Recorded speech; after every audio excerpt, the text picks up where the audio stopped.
Hello friends, मैं इंद्रजीत आपके अपने यूट्यूब चैनल एग्ज़ाम द्वार में आप सभी का स्वागत करता हूं।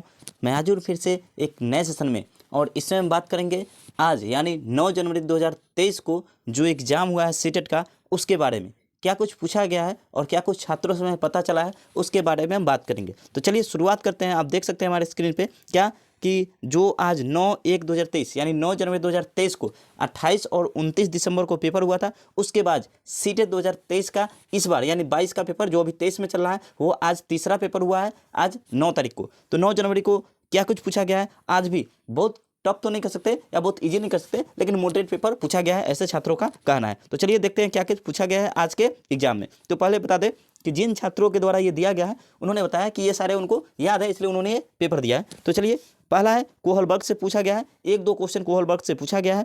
जीन पियाजे से पूछा गया है, जीन पियाजे से शायद सेकेंड स्टेज पूछी गई है, ऐसा बताया गया है। ठीक है, सेकेंड स्टेज जीन पियाजे की कौन सी है, ये पूछा गया है। अगला है ईबीएस से स्लॉथ के बारे में पूछा गया है। पहला पेपर में भी स्लॉथ के बारे में पूछा गया था, यानी 28 जनवरी को जो एग्जाम 28 दिसंबर को जो एग्जाम हुआ था, उसमें भी स्लॉथ से रिलेटेड ही पूछा गया था। और आज यानी 9 जनवरी को जो एग्जाम हुआ है, मतलब उसमें भी स्लॉथ से एक प्रश्न पूछा गया है। निपुण भारत हमने अपने ऑफलाइन क्लास में भी बताया है, निपुण भारत का, और साथ ही ऑनलाइन में भी बताया क्या कि निपुण भारत का फुल फॉर्म क्या है, और एक और है एक तो है निपुण भारत, एक और एफएलएन। इन सभी का हमने फुल फॉर्म बताया आपको, तो आपको याद होगा तो अच्छी बात है, नहीं तो देख जरूर लीजिएगा। हमने अपने यूट्यूब चैनल पे भी एक एनसीएफ 2022 क्या है, एनसीएफ 2022 वो वीडियो बना रखा है। उसमें हमने निपुण भारत, एफएलएन, इन सभी के बारे में चर्चा किया है। तो अगर आपने वो वीडियो नहीं देखा है तो जरूर देख लें। एग्जाम में आपसे 2022 से भी रिलेटेड प्रश्न पूछे जा रहे हैं, एनसीएफ 2022 से।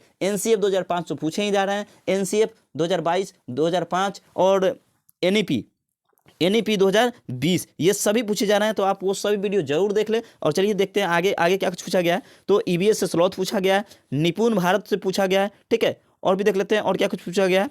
अरब सागर तटीय राज्य स्थित कौन कौन से तटीय राज्य है, कौन कौन से अरब सागर से मिलते हैं, इससे एक प्रश्न आज भी पूछा गया। इससे पहले भी पूछा गया था। इससे पहले कौन से बंगाल की खाड़ी से राज्य मिलते हैं, वो पूछा गया था 29 तारीख वाले शिफ्ट में। चलिए, आज पूछा गया है अरब सागर से कौन से राज्य मिलते हैं, इस टाइप का कुछ पूछा गया है। एक प्रश्न पक्षी से पूछा गया है कि पक्षी के पंख का काम क्या है, ये पूछा गया है। ठीक है, पक्षी के पंख का काम पूछा गया है। हाथी से मतलब समूह से पूछा गया है, हाथी के समूह से एक प्रश्न पूछा गया है। ये आप देख सकते हैं, हाथी के समूह से एक प्रश्न पूछा गया है आज के शिफ्ट में, पेपर 1 में।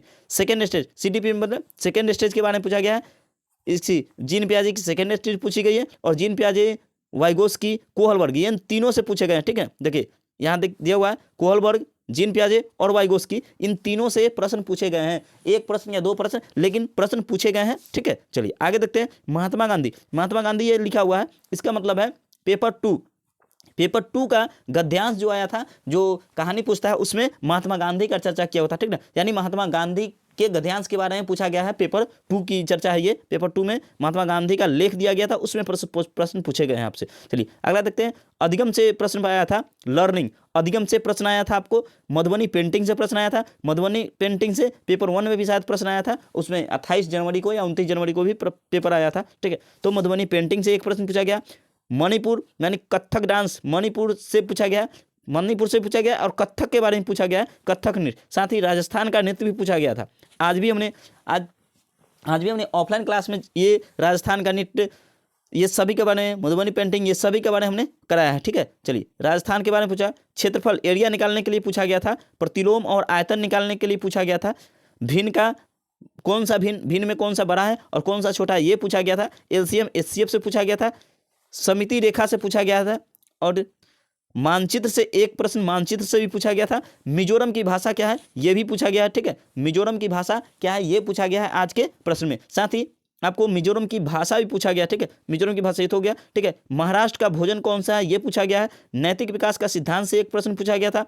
एनसीएफ 2005 से ही तो पूछा ही जा रहा है, तो आज भी पूछा गया था एनसीएफ 2005 से। नैतिक विकास से भी पूछा रहा। कचनार की सब्जी आज ही अपने क्लास में क्या था, क्या केले के फूल की सब्जी, सहजन की फूल की सब्जी और कचनार की सब्जी कहाँ की जाती है, तो ये भी आज हमने ऑफलाइन क्लास में भी किया है। तो ठीक है, तो इतने सारे प्रश्न पूछे गए हैं। और भी देख लेते हैं, और भी किसी और ने बताया, जिससे हाथी अपना झुंड कब छोड़ते हैं, ये भी पूछा गया है एक प्रश्न।